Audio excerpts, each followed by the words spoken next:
Good morning, plus 2 class students. Our today's topic is some commercial cells, and as we know that combination of cells is known as batteries. This cell works on the principle of electrochemical cell, that is chemical energy converted into electrical energy. As I have written here, chemical input and electrical output. Chemicals को add करेंगे हम वहाँ पे जो chemical energy है it will converted into electrical energy similar to the principle of electrochemical cells. ठीक है, तो the question arises in our mind is, then if the principle is similar to electrochemical cell then why there is a need to study these type of commercial cells or to discover these type of commercial cells. तो actually जो electrochemical cell है these are not suitable for commercial purposes ना. क्यों ये suitable नहीं है commercial level पे? देखो actually it is having a salt bridge, as we know we have studied that it is containing salt bridge and this salt bridge having some internal resistance, okay, and as a result if we try to draw the large current from it their voltage drops sharply. Clear? तो इस वजह से एक reason ये हो गया. And the second reason is ये actually में पोर्टेबल नहीं है. देखो अलग अलग से दो बीकर्स होते हैं, ठीक है, उनमें हम सॉल्ट ब्रिज ऐड करते हैं, कनेक्शन दिए जाते हैं, तो actually it is not easy to handle.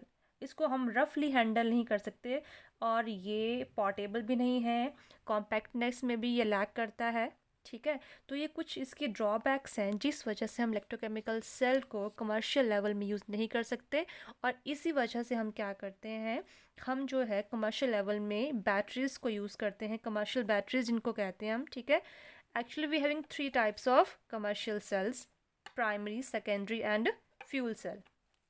Actually जो फ्यूल सेल है ये सेकेंडरी सेल की कैटेगरी में ही आ जाएगा. ठीक है, लेकिन इसको हम थोड़ा सा इसका डिज़ाइन, थोड़ा सा इसका जो कंस्ट्रक्शन थोड़ा डिफरेंट होती तो हमने इसको अलग ही सेल की फॉर्म में कैटेगराइज किया हुआ है. फर्स्ट हम पढ़ने जा रहे हैं प्राइमरी सेल. ठीक है, देखते हैं क्या होता है प्राइमरी सेल. सिंपल सेल जो आपके घर में होते हैं, ठीक है, जो क्लॉक्स में यूज़ होते हैं, ट्रांजिस्टर्स में यूज़ होते हैं, ठीक है, जो नॉट में लिखा है नॉट चार्जेबल, जिनको हम एक बार यूज़ करके दोबारा से यूज़ नहीं कर सकते, दोबारा से चार्ज नहीं कर सकते, the cells are known as primary cells. ठीक है, इन सभी चाहे प्राइमरी हो, सेकेंडरी हो, चाहे फ्यूल सेल हो, इन सभी में एक्चुअली में होता क्या है, they are having redox reactions. लेकिन in primary cell drugs action will occur only for once. ठीक है, एक बार आपने उसको यूज़ कर लिया, द सेल बिकम्स डेड और उसको हम दोबारा से यूज़ नहीं कर सकते. That is known as primary cell. ठीक है, I have written the cells in which redox reaction occurs only once and the cell becomes dead after some time and cannot be used again. These are known as primary cells. हम दो तरह के primary cells पढ़ने वाले हैं यहाँ पे. ठीक है, और प्राइमरी सेल का जो फर्स्ट एग्जांपल हम लेके चल रहे हैं यहाँ पे वो है ड्राई सेल. ठीक है, ड्राई सेल जो है उसको हम लैक्रेंचे सेल भी कहते हैं और यही वो सेल है नॉर्मली जो हम ट्रांजिस्टर्स और क्लॉक में क्या करते हैं, यूज़ करते हैं. It is a type of primary cell. ठीक है, तो ड्राई सेल जो है सबसे पहले हम इसकी कंस्ट्रक्शन के बारे में पढ़ लेते हैं कि किस तरह से ड्राई सेल जो है ये बना होता है, किस तरह से. ठीक है, तो एक्चुअली ड्राई सेल जो है देखो होगा आप लोगों ने देखा है ना घर में जो क्लॉक्स में होता है, ट्रांजिस्टर्स में जो सेल हो यूज़ करते हैं, is a kind of dry cell. तो ड्राई सेल जो है it is consist of a cylindrical vessel होती है. ठीक है, कंटेनर होता है, सिंपली बोलेंगे आप, और ये जिंक का कंटेनर होता है. और एज वी नो जिंक एक रिएक्टिव मेटल की कैटेगरी में आता है, तो इसको एक्सपोज ना हो एटमॉस्फेयर में, तो इसको हम ना कवर किया जाता है, इसको लाइन कार्डबोर्ड लगाते हैं या तो हम कहते हैं कि मेटलिक टिन से इसकी कवरिंग की जाती है. ठीक है, तो ये इंटरनल जो है ये जिंक कंटेनर है जिसमें इसकी आउटर कवरिंग की हुई है, किसके साथ की हुई है, टिन के साथ. ठीक है, लेकिन जो बॉटम है इसका, इसमें कोई कवरिंग नहीं करते. It is only composed of zinc. ठीक है, इसका जो आउटर सरफेस है ना, अपर सरफेस, ठीक है, यहाँ पे हमें ग्रेफाइट की रोड डिप की होती है और ये ग्रेफाइट की रोड जो है टच करती है, यहाँ पे एक मेटलिक कैप लगी होती है, मेटल की कैप. ठीक है, और ये जो ग्रेफाइट की रॉड है ये इस तरह से डिप की होती है कि ये जो है जिंक कंटेनर को टच ना करे. They both having the different functions. ठीक है, तो ये आपस में टच नहीं करने चाहिए, ना तो जिंक की रोड, ना ही जिंक का कंटेनर, ना ही तो ग्रेफाइट की रोड आपस में टच करने चाहिए.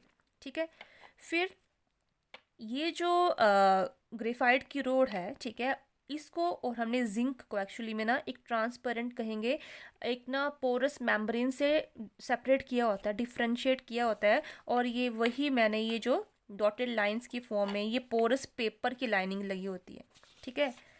ये जो ग्रेफाइट है, it is in the contact of the two main chemicals, और वो केमिकल्स कौन से होते हैं? मैंगनीज डाइऑक्साइड और कार्बन। इन दोनों को पाउडर की फॉर्म में लिया जाता है और यहाँ पे ये फिल किया जाता है, दोनों चीज़ें, ठीक है।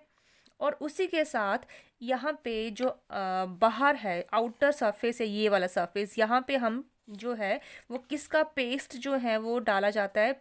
अमोनियम क्लोराइड का और जिंक क्लोराइड का। क्लियर? ठीक है।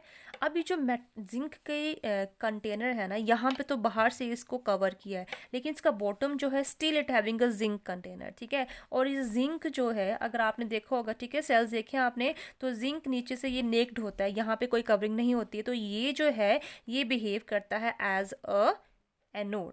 जिंक जो है यहाँ पे क्या बिहेव कर रहा है? As a anode. आप लोगों को पता है भी, अगर आपने सेल को वर्किंग करना, हम यहाँ पे वायर जोड़ते हैं, एक वायर यहाँ मेटालिक कैप में जोड़ते हैं, एक वायर यहाँ जलाते हैं, तो अगर आपने बल्ब जलाना हो तो बल्ब जो है वो वर्क करना स्टार्ट कर देता है, क्योंकि वहाँ यहाँ पे एक पॉजिटिव टर्मिनल है और एक नेगेटिव टर्मिनल है, ठीक है।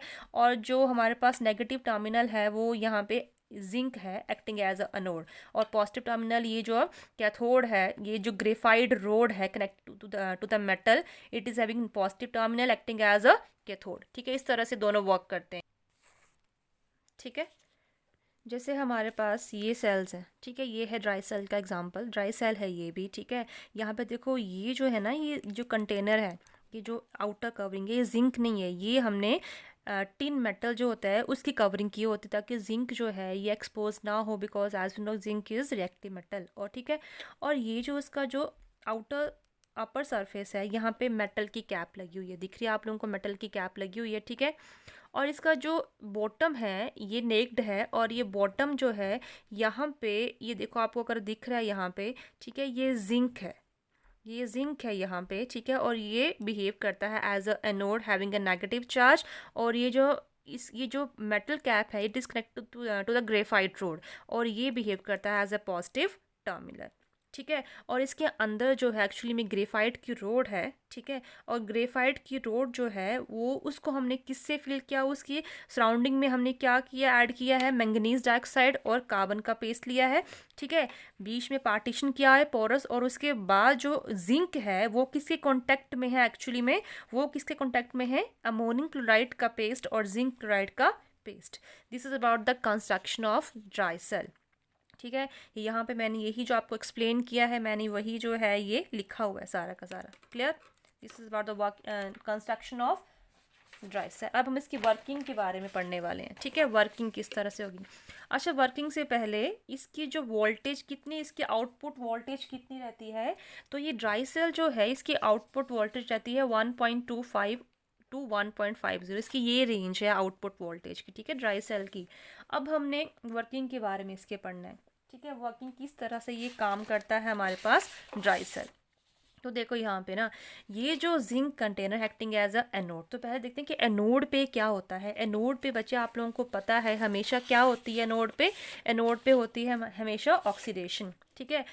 एनोड बिहेव कौन कर रहा है? जिंक बिहेव कर रहा है, तो जिंक की क्या हो जाएगी वहाँ पे? ऑक्सीडेशन। तो जिंक कंटेनर जो है ना, ठीक है, बेशक इसको हमने जो है रैप किया हुआ है, लेकिन फिर भी टाइम के साथ से जिसको यूज़ किया जाता है, ठीक है, ये जो है ये करोड होना शुरू हो जाता है, ये बोलेंगे ये ऑक्सीडाइज होना शुरू हो जाएगा। और जिंक जो है, ये जो है सॉलिड फॉर्म में था पहले, और ये ऑक्सीडेशन जब होगा तो ये इलेक्ट्रॉन्स लूज़ कर देगा, इट विल लूजिंग इलेक्ट्रॉन, और ये इस तरह से जिंक टू पॉजिटिव आयन में कन्वर्ट हो जाएगा, ठीक है। तो ये रिएक्शन कहाँ पे हो रहा है? ये हो रहा है एनोड पे, जिंक कंटेनर के नियर, ठीक है। अब कैथोड पे क्या होगा? ठीक है, कैथोड पे एक्चुअली में मेरे पास ग्रेफाइट की रोड है एक्टिंग एज ए कैथोड, ठीक है। कैथोड पे क्या होता है हमेशा? वहाँ पे होती है हमेशा रिडक्शन। कैथोड पे मेन जो रिएक्शन में पार्टिसिपेट करेगा वो करेगा एक तो मैंगनीज डाइऑक्साइड, ठीक है। अच्छा, मैंने कहा ना कि हमने पोरस जो है पार्टीशन किया है, पोरस है, ठीक है। और लेकिन यहाँ पे बाहर हमने लिया हुआ है paste of NH4Cl and ZnCl2। जो ZnCl2 है इसका रोल मैं बाद में बताऊंगी आपको, अभी इसका रोल देखते हैं कि NH4Cl क्या करेगा। NH4Cl जो है इस पोरस पार्टीशन के थ्रू जो है किसके साथ रिएक्ट कर देगा, वो करेगा इसके साथ, मैंगनीज डाइऑक्साइड के साथ रिएक्ट। ठीक है, और अब देखते हैं किस तरह से करेगा रिएक्ट। एक्चुअली में NH4Cl का पेस्ट लिया है हमने ना, तो NH4Cl हमें आयंस की फॉर्म में मिलेगा, NH4 positive ion and Cl negative ion. ठीक है, और हमारे पास मैंगनीज डाइऑक्साइड जो है ये किस तरह से NH4Cl के साथ जो है रिएक्शन करेगा ये देखते हैं। ठीक है, MnO2 देखो यहाँ पे, ठीक है, इसको लर्न, अब आपको ना एग्जाम में जो है पूरा का पूरा सेल जो है डिस्कस करने को कभी नहीं आएगा, ना ही तो बोलेंगे कि discuss the working and construction of dry cell इस तरह से, लेकिन आपको ना रिएक्शंस की फॉर्म में क्वेश्चन आता है कि give the reactions occurring in the dry cell, या फिर सिंपल आ जाएगा reactions occurring in the cathode, occurring in the anode. ठीक है, तो कुछ चीज़ें आपने लर्न भी कैसे रखनी है वो देख लो। तो मैंगनीज डाइऑक्साइड जो है ये कैथोड पे रिएक्शन कर रहा है, कैथोड पे क्या होती है, हमेशा हमने पढ़ा है रिडक्शन होती है। तो मैंगनीज डाइऑक्साइड ना यहाँ पे Mn अगर देखें ना, Mn ना +4 स्टेट में है यहाँ पे। ठीक है, तो एक्चुअली में ड्यूरिंग दिस रिएक्शन Mn जो है वो +4 से +3 स्टेट में आ जाता है। कौन सी स्टेट में आता है, +3 स्टेट में आ जाता है। तो एक्चुअली ये MnO2 से बन जाता है Mn2O3। क्लियर, देखो खुद देखो, MnO4 +4 स्टेट है, Mn2O3 में अगर आप देखो क्रिस क्रॉस करेंगे अगर हम, तो Mn पे कितनी स्टेट आएगी, +3 स्टेट आएगी। ठीक है, तो ये होगी मैंगनीज की क्या होगी है, रिडक्शन हो गई है। ठीक है, अब देखो मैंगनीज ने रिडक्शन की by, definitely by gaining the electrons. Electron कहाँ से लिए उसने, जो एनोड ने लूज किए। ठीक है, अब यहाँ पे इसको +4 से +3 स्टेट में आया है, डेफिनेटली इसने कितने इलेक्ट्रॉन गेन किए होंगे, एक ही गेन किया होगा। क्लियर, लेकिन यहाँ पे कितने मैंगनीज है, 2 है, तो यहाँ पे मैंगनीज कितने हो जाएंगे, 2 हो जाएंगे। तो अगर एक मैंगनीज ने एक इलेक्ट्रॉन गेन किया है, दो ने कितने गेन किए, दो ने 2 इलेक्ट्रॉन्स गेन किए। और वैसे भी आप लोगों को पता है कि electron lose should be equal two electron gained. ठीक है, अब ये मैंने लिखा है MnO2 +2 electron, it is giving Mn2O3। ठीक है, अब क्या होगा, इसी सॉल्यूशन के अंदर जो NH4 पॉजिटिव आयंस हैं, ठीक है, जो NH4 पॉजिटिव आयंस हैं वो H पॉजिटिव जो है अपना क्या करेंगे, लूज करेंगे यहाँ ये रिएक्शन में ना। तो NH4 पॉजिटिव आयंस जो हैं they will lose the H positive. ठीक है, और वो H पॉजिटिव जो लूज करेंगे तो सिंपली क्या बन गए, वो NH3 बन गए, तो वो अमोनिया की फॉर्म में आ जाएगा हमारे पास। ठीक है, अब NH4 पॉजिटिव ने अगर एक H रिमूव किया तो ये बन गया NH3, वो लिख दिया हमने अमोनिया के फॉर्म में। ठीक है, अब उसी के साथ ना जो H पॉजिटिव रिलीज हुआ वो कहाँ गया। ठीक है, तो वो क्या करेगा, वो मैंगनीज डाइऑक्साइड जो है वो अपना इसको क्या दे देगा, एक ऑक्सीजन दे देगा, तो वो बना लेगा H2O। ठीक है, यहाँ पे कैथोड पे, एक्चुअली कैथोड पे रिडक्शन हो किसकी रही है, वो हो रही है मैंगनीज डाइऑक्साइड की। देखो 2 फॉर्म में रिडक्शन प्रोसेस हमने इसकी डिस्कस की, एक तो bye gaining of electrons that is also reduction, और एक बाय लूजिंग ऑफ ऑक्सीजन। ठीक है, इसने क्या किया, अपना एक क्या लूज किया है, ऑक्सीजन लूज किया है ना। अब खुद देखो यहाँ पे ऑक्सीजन को अगर बैलेंस करें, यहाँ पे कितने हैं मेरे पास, 4 ऑक्सीजन है, और यहाँ पे कितने यूज हुए, सिर्फ 3 है ना। तो जो एक ऑक्सीजन है वो इसने दे दिया, किसके साथ चला गया, वो अमोनियम का जो H पॉजिटिव निकला उसने एक क्या ले लिया, ऑक्सीजन। ठीक है, अब लेकिन एक H पॉजिटिव जो है वो तो बनाएगा नहीं वाटर। ठीक है, तो इसको भी बैलेंस कर लेते हैं, यानी कि कितने H पॉजिटिव निकले, 2 H पॉजिटिव, तभी वाटर बनेगा।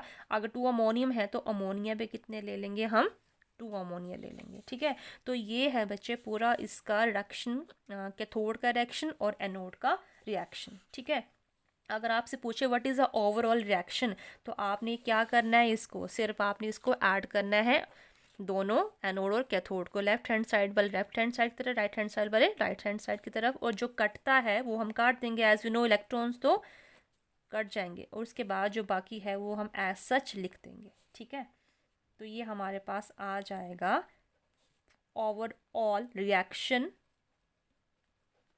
Of dry cell.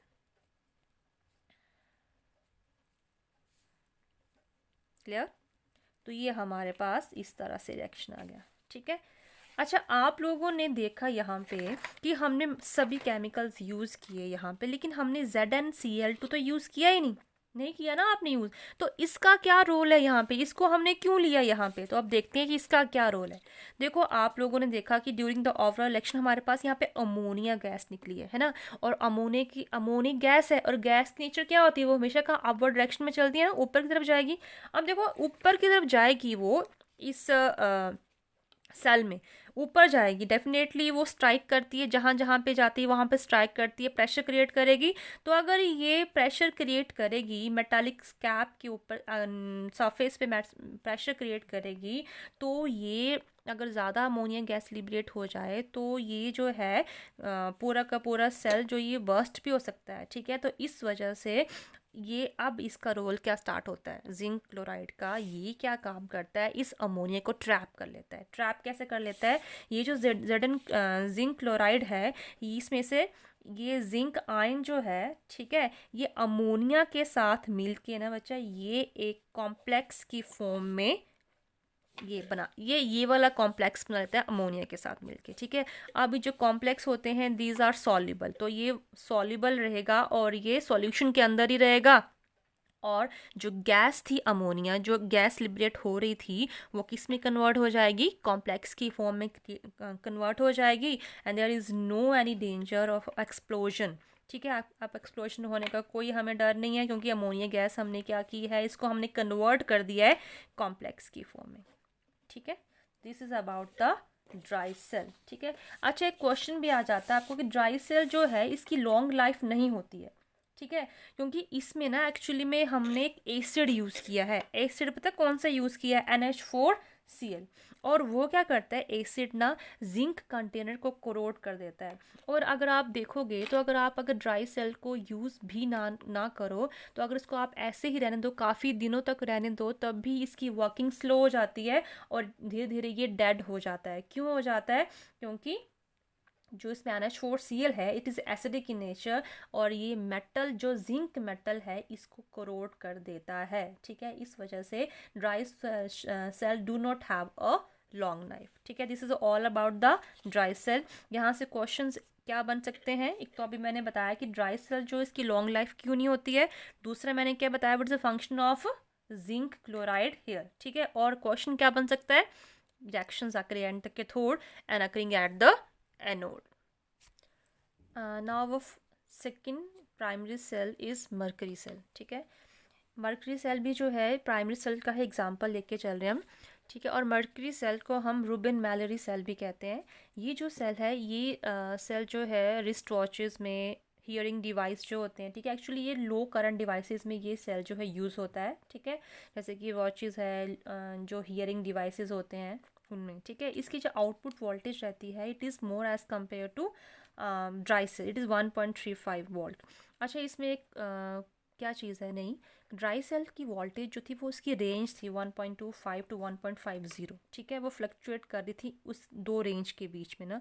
लेकिन मर्करी सेल जो है वो उसकी जो वोल्टेज रहती है वो फिक्स रहती है 1.35 वोल्ट की। ठीक है। क्यों रहती है ये हम आगे जब करेंगे तब ये समझेंगे, लेकिन it is all remember should be that the output voltage given by the mercury cell is always fixed. कितना है, 1.35 volt. It is also not chargeable, charge नहीं कर सकते इसको हम। ठीक है। अब इसमें कंस्ट्रक्शन जो है, छोटा सा सेल है, इसकी फंक्शनिंग भी छोटी सी है, बहुत सिंपल है ये।